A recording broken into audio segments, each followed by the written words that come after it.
ఆలోచన విధానం అవ్వచ్చు, దౌత్య విధానం అవ్వచ్చు, తర్వాత పరిపాలనా విధానం అవ్వచ్చు, ఎంత బాగా చక్కగా చేస్తున్నారంటే ఇంకా దానికి అనుమానం లేకుండా అందరికీ కూడా ఆమోదయోగ్యంగా చేస్తున్నారు. అందుకని నేననేది ఏంటంటే భారతదేశంలో బాగా డబ్బులు ఉన్నవాళ్ళు ఇక నుంచి ఎప్పుడైనా సరే ఏదైనా ఇవ్వాలనుకుంటే మిలిటరీ మనుషులకి ఇవ్వడం, లేదా మిలిటరీకి ఏదైనా వాహనాలు కొనివ్వడం అంటే డబ్బులు ఇమ్మని నేను అంటలే.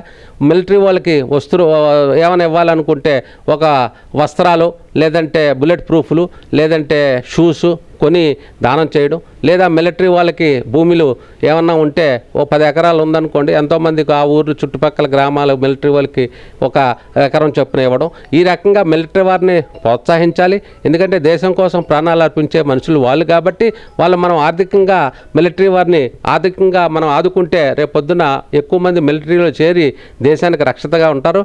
అదేవిధంగా ఇంకా బాగా ఆర్థికంగా బాగా ధనవంతులు ఉంటే మనకి 10 మంది 20 మంది కూడి ఒక రఫేల్ యుద్ధ విమానం కొనిస్తున్నాం, ఇదిగో మేము 10 మంది గ్రూపు అని చెప్పి ఆ 10 పేర్లు చెప్పి ఒక రఫేల్ యుద్ధ విమానం కొనివ్వడం, లేదంటే మిలిటరీకి ఏదైనా సరే, లేదంటే ఒక 20 మంది మేము రక్షణ శాఖ రక్షణ వ్యవస్థను కొనిస్తున్నాం. ఈ రకంగా ఎందుకంటే ఈ రోజున యుద్ధం ఆగొచ్చు, ఈ రోజున ఉగ్రవాదులను నిర్మూలించవచ్చు. భవిష్యత్తులో భారతదేశం ఇంకా గట్టిగా ఉండాలంటే ఖచ్చితంగా రక్షణ శాఖ మన ఈ యుద్ధ సామాగ్రి ఫుల్గా బాగా గట్టిగా ఉండాలి. అదేవిధంగా మనము రిక్రూట్మెంటు అంతా కూడా మిలిటరీ అంతా గట్టిగా ఉన్న రోజున మనం చక్కగా మంచిగా భారతదేశం ప్రజలు నిద్రపోతాం, హ్యాపీగా ఉంటాం.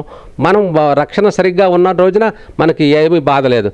దేశం బాగున్న రోజున మన ఆర్థిక మూలాలు బాగుంటాయి, ప్రతి ఒక్కరూ స్వేచ్ఛగా బతకొచ్చును. మరి ఈ తరంలో మనం చిన్నప్పుడు ఎప్పుడో యుద్ధాలు చూసాం తప్ప ఈ తరంలో మనుషులు యుద్ధం చూడడం అనేది మన భారతదేశంతో ఇదే తెలిసిండి యుద్ధం.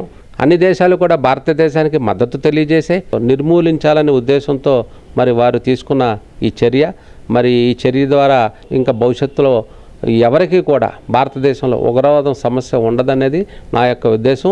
భారతదేశం ఇప్పటికే ఖచ్చితంగా బాగా పుంజుకుంది. మనం ట్యాక్సులు కడుతున్నాం అనుకుంటారు తప్ప నేను ఎప్పుడూ అదే ఆర్గ్యూ చేస్తుంటాను, కడుతున్నాం.